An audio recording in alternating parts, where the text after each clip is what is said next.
It's already December. How many times am I going to start these by saying it's already the month?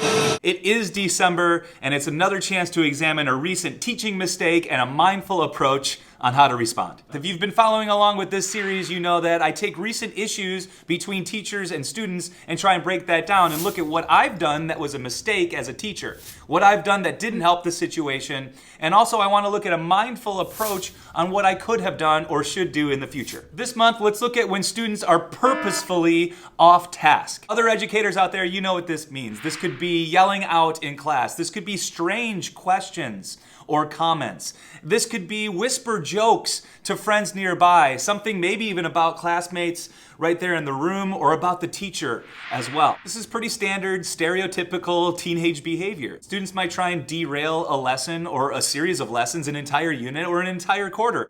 And that happens for a variety of reasons. Personality contrasts, attention seeking, work avoidance, whatever the case may be, let's check out how to mindfully respond if students are purposefully off task. Let's first examine the teaching mistake, and I'm going to put myself under that magnifying glass just like anyone. My words sometimes are very confrontational in the moment. I don't want them to be, but it comes off that way. And there's a reason for this. The reason is usually frustration or annoyance. If I say something like, "I thought I told you to," "We've been through this 1,000 times," stuff like that. It's not just the words that are spoken in that reaction, it's also the tone that matters. So if we've had that negative reaction and that's been in front of students, we can recover. It's going to take a little bit of work, but it's possible to come back after that negative interaction with a student. Now, this could be true with any type of relationship, but especially with an adult mentor.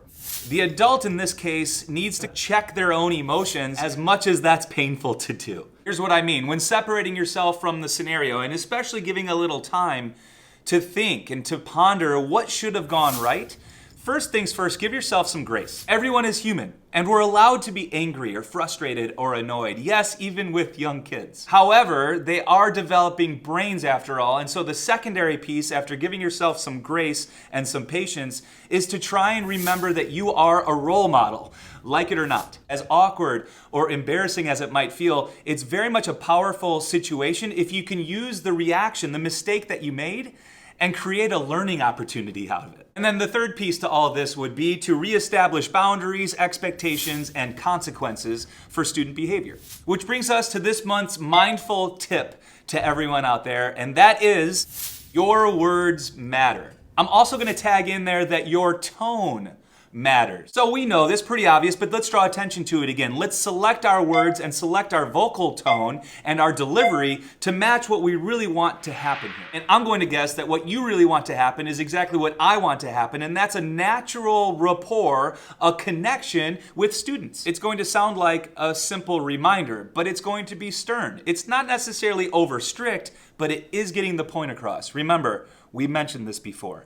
I need you to pay attention right now. Now that's a calm and direct delivery, but it clearly establishes the boundary. We've been through this before, we mentioned it, here's the expectation. If that's still too much of a confrontation for some students, then let's try and get into that positive reinforcement that we all know as educators. Is there something that's going well? Is there something that you can point out as a quick detail that the student is exhibiting that's great behavior? Hey, you know what? I like that you're sitting where you're supposed to be sitting. Now, also, we want to be mindful and be attentive to what's going on with the lesson. I think you're going to enjoy today. Or potentially balance the work with some other things that might be happening in the future. You know what? We've got a couple of minutes here. I really need your focus for this. I'm going to talk for maybe 10 or 15 minutes, and then after that, then you can explain what's going to happen the rest of the period. Whatever it is with our unique circumstances, you know, the grade level and the content that we teach, that's going to look and sound a little bit different, but in essence, it's all kind of there. The words, the tone, and the delivery, they all come together. What we're doing here is just being mindfully and purposefully kind.